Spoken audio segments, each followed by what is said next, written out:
ज्ञान उस दीपक की तरह होता है जो अंधकार को हटाता है और ज्ञान का प्रकाश फैलाता है। और सबसे इंपॉर्टेंट है कि हमें हमेशा ज्ञान को अर्जित करते रहना चाहिए, हमेशा हमें लर्निंग करते रहना चाहिए, क्योंकि यही लर्निंग ही होती है कि जो हमें हमेशा हमारे जीवन में रास्ता दिखाती है और सफल बनाने में हमें मदद करती है। तो हेलो एवरीवन, आप सबका वेलकम है आज के हमारे इस न्यू शो में, CSR नेट अचीवर्स के इस शो में। एंड आप सब जो स्टूडेंट है, आप सबका वेलकम है। एंड निर्मलेंदु, आपका भी वेलकम है आज के हमारे इस शो में। Thank you sir. और सभी स्टूडेंट एंड पूरे IFS फैमिली की तरफ से निर्मलेंदु, आपको बहुत बहुत कॉन्ग्रेचुलेशंस थैंक यू सर। कि आपने CSR नेट में इतना अच्छा रैंक लाया और आपका JRF क्वालिफाई हो गया।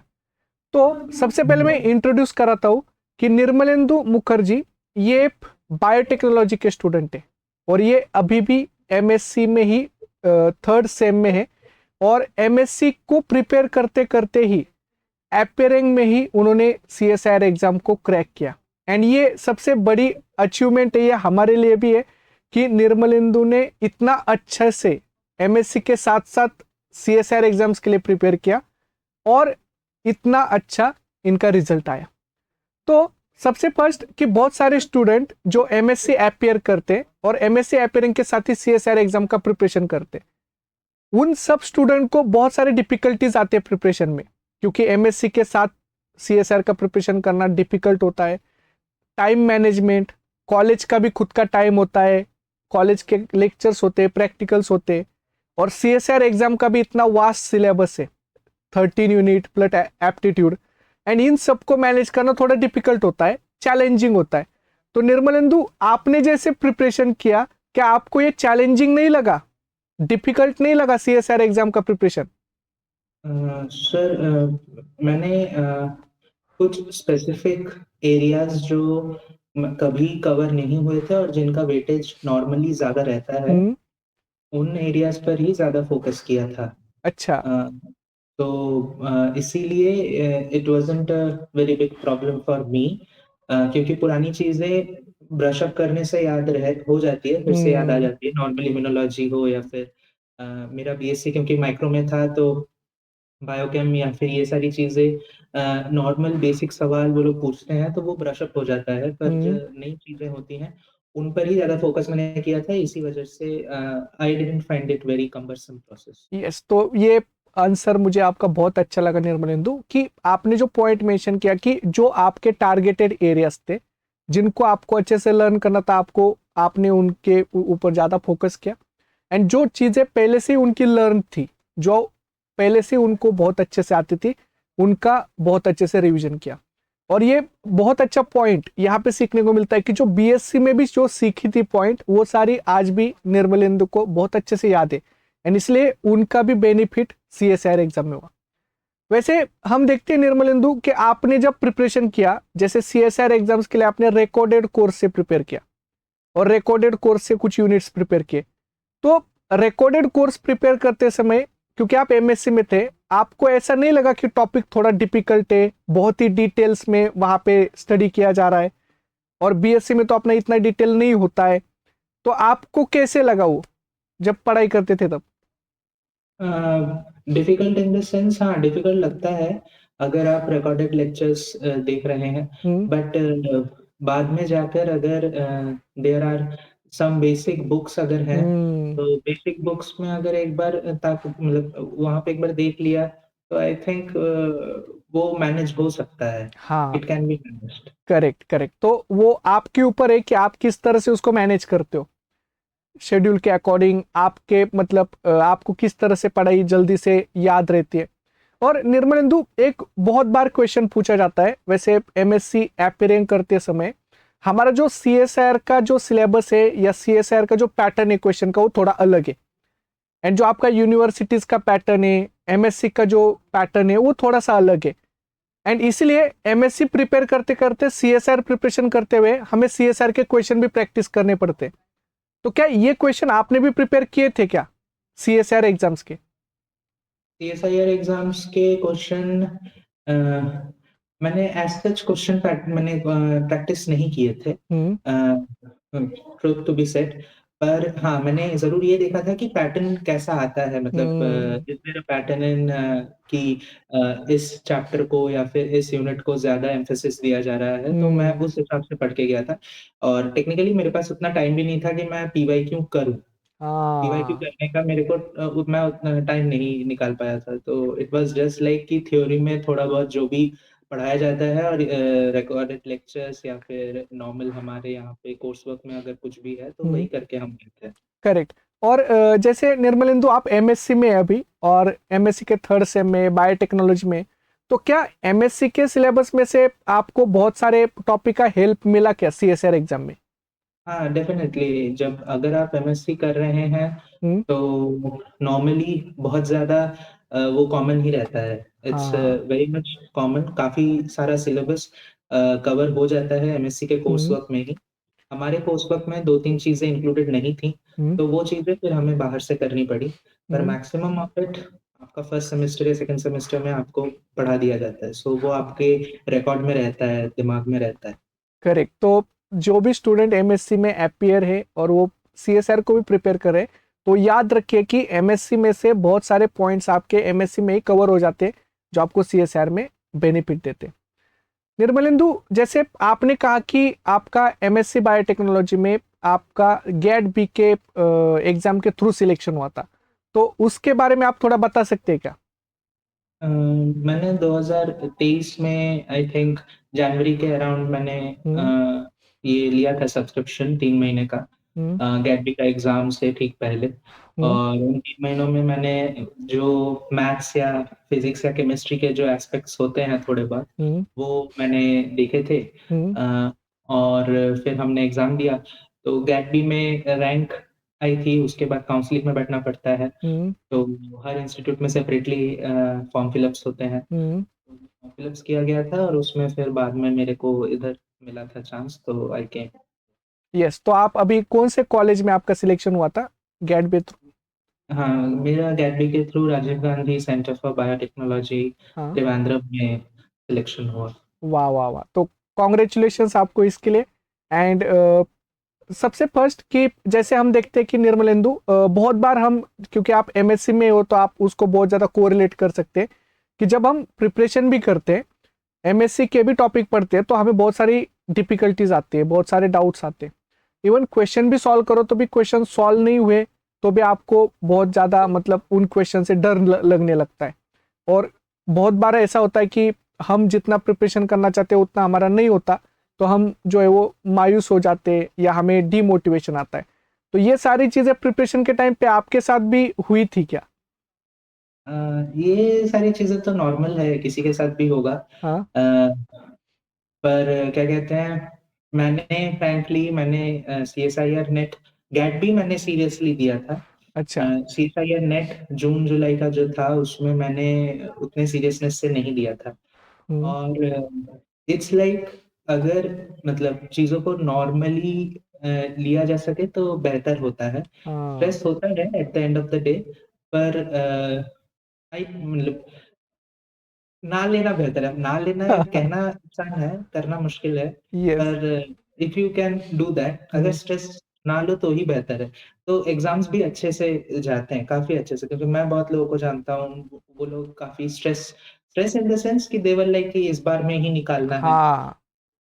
उसमें क्या होता है कि फिर वो प्रॉब्लम हो जाता है पेपर अटेम्प्ट करने के हम्म। समय में, या फिर उस वक़्त वो परफ़ॉर्मेंस प्रेशर, फिर ये सारी चीज़ें फिर प्ले करती हैं सॉल्व करेक्ट। में। तो ये मुझे ये बात आपकी बहुत अच्छी लगी कि मतलब प्रेशर नेचुरल है, और वो होना वो अच्छा होता है, क्योंकि इससे हमारी पढ़ाई बहुत अच्छी होती है और हम पॉजिटिव रहते हैं। बट उस प्रेशर का आपके ऊपर नेगेटिव इम्पैक्ट नहीं होना चाहिए, ताकि आपकी पढ़ाई भी अफेक्ट हो, आपका एग्जाम भी अफेक्ट हो।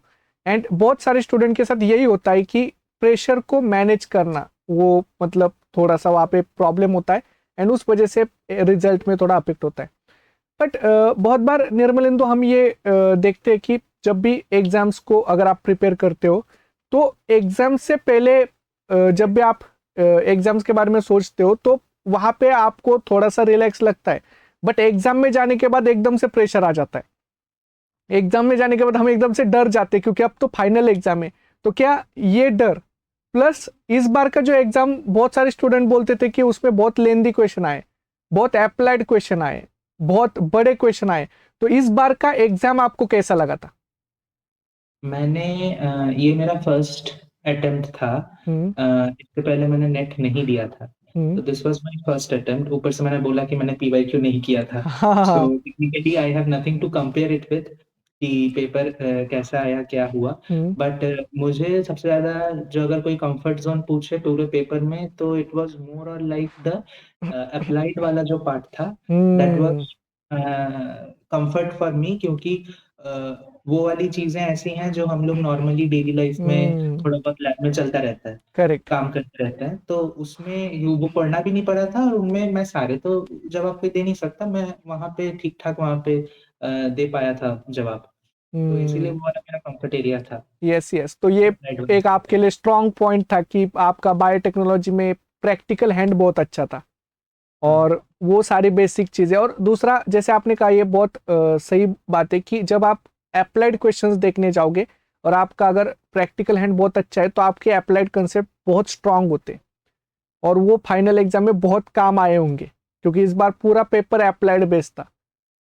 Result interpretation and graphic graph जो interpretation as well as banding pattern के बहुत सारे क्वेश्चन थे। करेक्ट।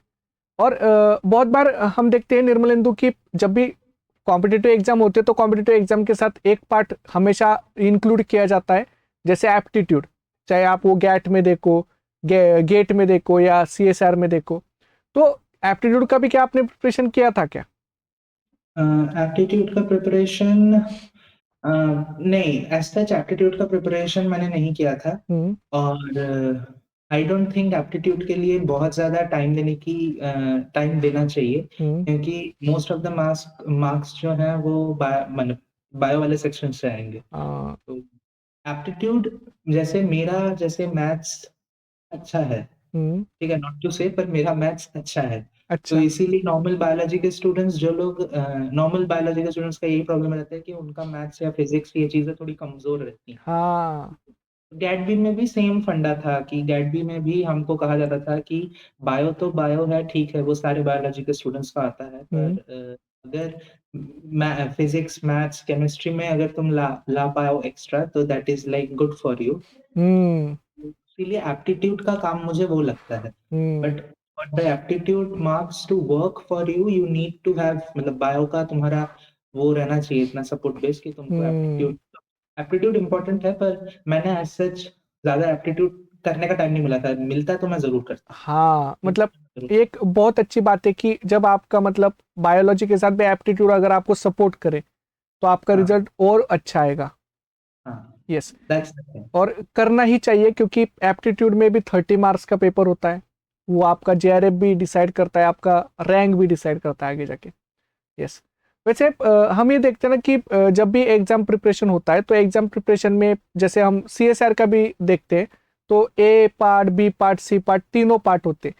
तो तीनों पार्ट में आप देखो कि 13 यूनिट्स लाइफ साइंस के प्लस एप्टीट्यूड का एक 14 यूनिट्स। तो निर्मलेंदु, आपने स्पेशल कितने प्रिपेयर किए थे इस एग्जाम्स के लिए? मैंने स्पेसिफिकली बायो के जो 13 यूनिट्स हैं उनमें से दो का किया था हम्म। मैंने। तो उसमें प्लांट था हाँ। और डेफ बायो था। अच्छा। डेफ बायो था और एनिमल फिजियोलॉजी है वो, हम्म। क्योंकि कोर्स वर्क में था तो वो और स्पेशली करना नहीं पड़ा। हाँ। तो ये दो मैंने अलग से, मतलब यही दो थे जो मैंने अलग से एक्स्ट्रा किए थे, जिन पर अच्छा। थोड़ा बहुत मैंने टाइम 1-2 महीना दिया था हम्म। करने के। और उन 2 यूनिट से फिर आपको फाइनल एग्जाम में बेनिफिट मिला? हाँ हाँ, मतलब काफी, मतलब तब भी आई थिंक इन 2 यूनिट्स के भरोसे मैं 5-6 क्वेश्चंस शायद हो गए थे, मतलब वाओ। नहीं तो वो मेरे खाली जाते। हाँ, तो तो मतलब सच में कि अगर आप मतलब, और ये मतलब निर्मलिन, तो आपकी बहुत अच्छी बात मुझे लगी कि आपने स्पेशली जब भी यूनिट डिसाइड किया कि मुझे ये यूनिट करने, तो आपने उनको इतना परफेक्ट किया कि आप उसके फाइनल एग्जाम में भी अच्छे से क्वेश्चन सॉल्व करो। क्योंकि ऐसा बहुत कम बार होता है कि आप जब नई यूनिट जो प्रिपेयर करते हो उनके फाइनल एग्जाम में क्वेश्चन आना और उसके बाद उनको आप सॉल्व करना और वो आपके करेक्ट आना, क्योंकि सीएसआर में लेवल ऑफ क्वेश्चन जो होते हैं वो बहुत हाई लेवल पे जाते हैं, कभी कभी क्वेश्चन कभी कभी बहुत ही ज्यादा एक्सपेरिमेंटल भी होते हैं। तो ये बहुत लक के ऊपर डिपेंड करता है कि आप कौन से क्वेश्चन करोगे। और ऐसे पे ही जब हम एग्जाम्स की प्रिपरेशन करते हैं निर्मलेंदु, तो बहुत बार ऐसा भी होता है ना कि जब हम प्रिपेयर कर रहे हैं और प्रिपरेशन करते करते जब आप टॉपिक पढ़ते हो, पढ़ने के बाद आप क्वेश्चन प्रैक्टिस करते हो, फिर आप टॉपिक को रिवाइज करते हो, तो आपको टॉपिक बहुत अच्छे से समझ में आते। तो हर एक स्टूडेंट का अपना रिवीजन का एक स्किल होता है, एक अपना स्ट्रेटेजी होता है। आपने किस तरह से रिवीजन की थी? मेरा रिवीजन एज सच मैंने रिवीजन किया था स्पेसिफिकली मेरे उसके लिए, आपका क्या कहते हैं, बायोकेमिस्ट्री या इन हाँ। सब के लिए मैंने रिविजन्स मुझे करने पड़े थे। हम्म। ये तो फ्रेश पड़े थे, ये 2-3 यूनिट तो इनका ठीक था। हम्म। तो उनके लिए आई थिंक मैंने प्रेफर किया था मेरा जो बीएससी के नोट्स थे हम्म। उनका। मैंने मेरे बीएससी में जो नोट्स थोड़े बहुत बनाए थे हम्म। वो कॉपीज अभी भी हैं, तो हम्म। वहां से फिर मैंने मॉल बायो, सेल बायो और बायोकेमिस्ट्री, अच्छा। इन तीनों के, इम्यूनोलॉजी, हम्म। इन इन चार के मैंने फिर वहां से वो रिवीजन किए थे। हम्म। और previous year as such not of NET, hmm. But JAM या उसकी गैडबी के जो हाँ हाँ, क्वेश्चंस थे। क्वेश्चन बैंक्स होते हैं, हाँ। तो वहां पे वो 2-3 पेपर शायद उस पर सॉल्व नहीं हुए थे, तो मैंने हम्म। वो किया था वाओ। उस पर तो देखिए। निर्मलेंदु, मेरा एक क्वेश्चन है कि क्या आपको गैट बी के, आईआईटी एग्जाम के या जो बाकी एग्जाम्स के क्वेश्चन सॉल्व किए थे उनका बेनिफिट भी आपको सीएसआर में मिला? हाँ, तो मिलता ही है। यस, मतलब जो पैटर्न मैच होते या कंसेप्ट मैच होते, हाँ, हाँ, उन सारे क्वेश्चंस को आपने सॉल्व किया वहां पे?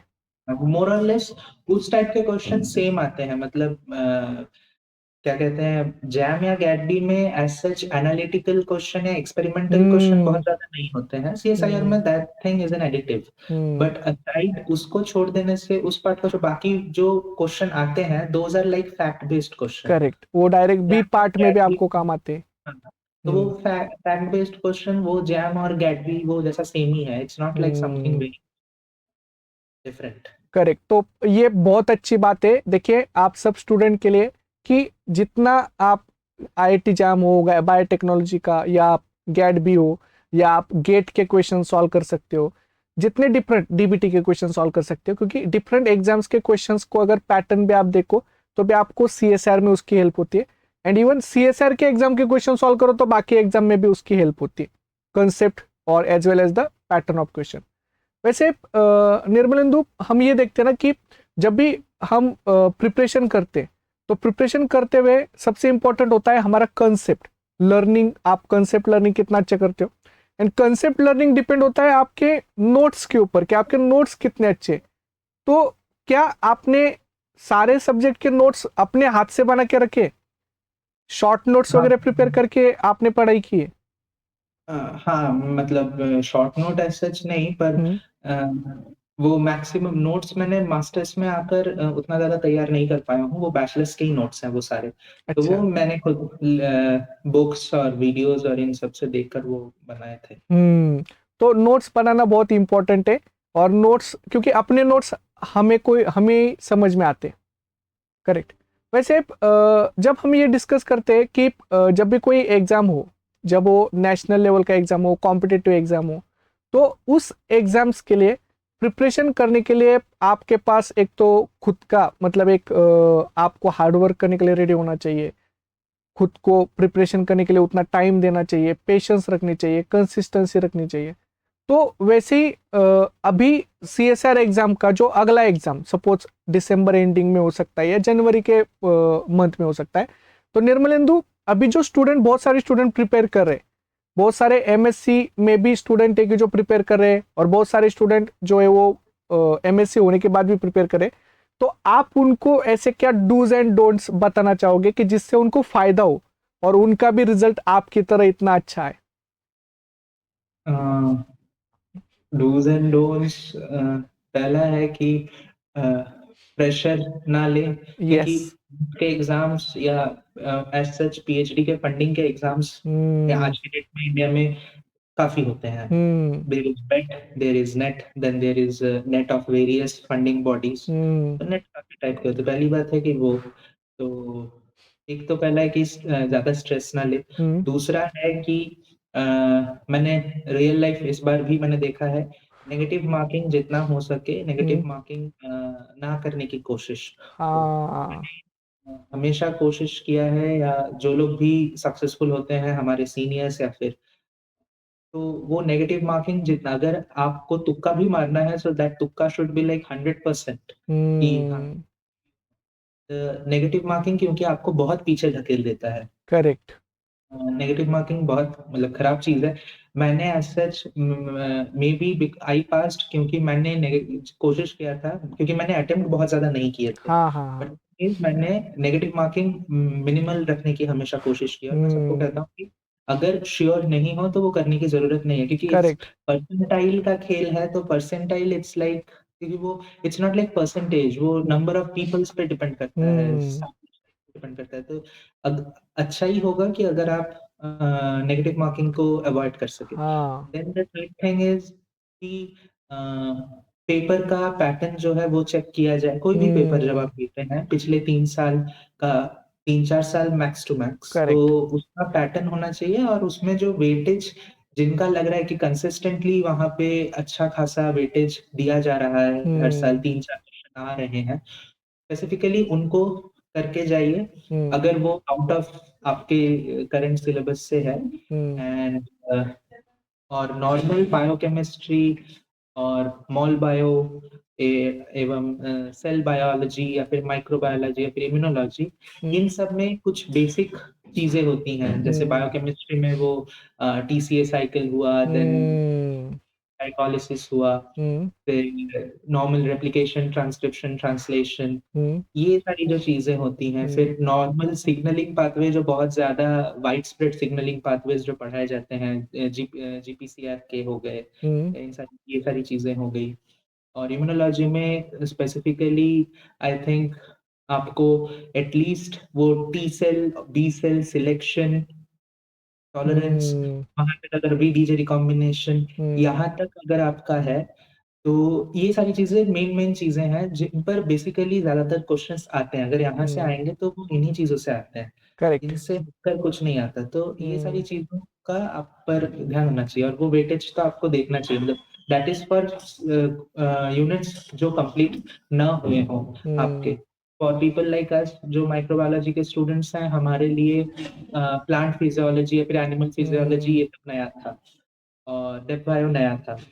पर जो प्लांट वाला होगा उसके लिए ये प्लांट एटलीस्ट नया नहीं है। तो हम्म वहाँ पे फिर फोकस जाना चाहिए, फोकस्ड पढ़ना चाहिए, और नेगेटिव नहीं करना चाहिए। तो I hmm think you can pass the NET exam. Correct तो ये बहुत अच्छी बात बोली आपने कि सबसे इम्पोर्टेंट कि आपके नेगेटिव मार्किंग को कंट्रोल करो और फोकस कि आपके यूनिट्स देखो कौन से।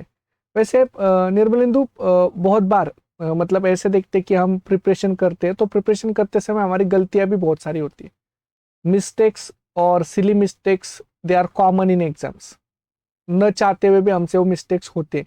तो क्या ऐसे मिस्टेक्स आपसे भी होते थे क्या? हाँ, मिस्टेक्स तो काफी ज्यादा मिस्टेक्स होते थे, हाँ पर क्या कहते हैं, सिली मिस्टेक्स एज सच पहला होता है कि वो क्वेश्चन को ध्यान से पढ़ना। अगर आप हम्म हॉल की बात कर रहे हैं तो हॉल में बायो के क्वेश्चंस, अगर वो एनालिटिकल टाइप क्वेश्चंस हैं या हम्म एक्सपेरिमेंटल बेस्ड क्वेश्चन है, तो वो क्वेश्चंस को ध्यान से पढ़ने की कोशिश पहले आपको करनी हम्म चाहिए, क्योंकि टाइम सफिशिएंट देते हैं वो लोग। हाँ ठीक ठाक जो टाइम है उस वो टाइम उतना कुछ नहीं है। और मैथ्स जो वो लोग देते हैं, मैथ्स, और आपको अगर वो है कि आप ए बी सी करके आ रहे हैं, हम्म तो वहां पर अगर आपका नहीं हो रहा है, then leave it for that moment. Hmm आप नीचे आ जाइए, अपने नीचे एरिया में जाइए, जाकर वहां पर आपका क्या कहते हैं, जो बायो के क्वेश्चंस है, हम्म वहां पर थोड़ा ध्यान से वो क्वेश्चंस हम्म पढ़ने से आप सिली मिस्टेक्स करने से बच सकते हैं। वहां पर silly mistake in the sense कि आपने शायद वो क्वेश्चन में क्या पूछ रहा है, हम्म, वो वहां पे वो चीज गड़बड़ हो सकती है। हाँ मेनी अ टाइम वो सेंस बनाने में थोड़ा टाइम लगता है, उस क्वेश्चन का सेंस बनने में थोड़ा टाइम लगता है।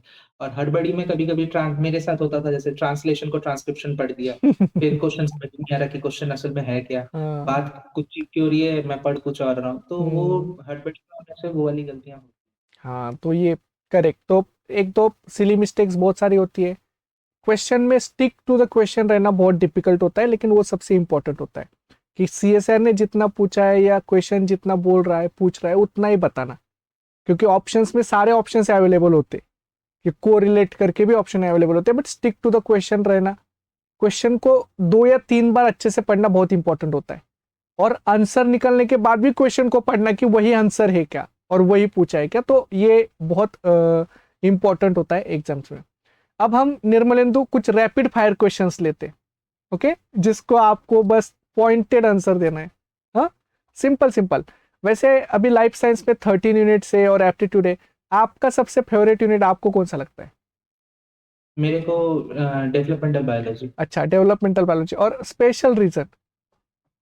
स्पेशल रीज़न बिकॉज़ मुझे स्टेम सेल पे काम करना है। अच्छा, तो आपका मतलब गोल है आपका कि आपको स्टेम सेल्स पे काम करना है।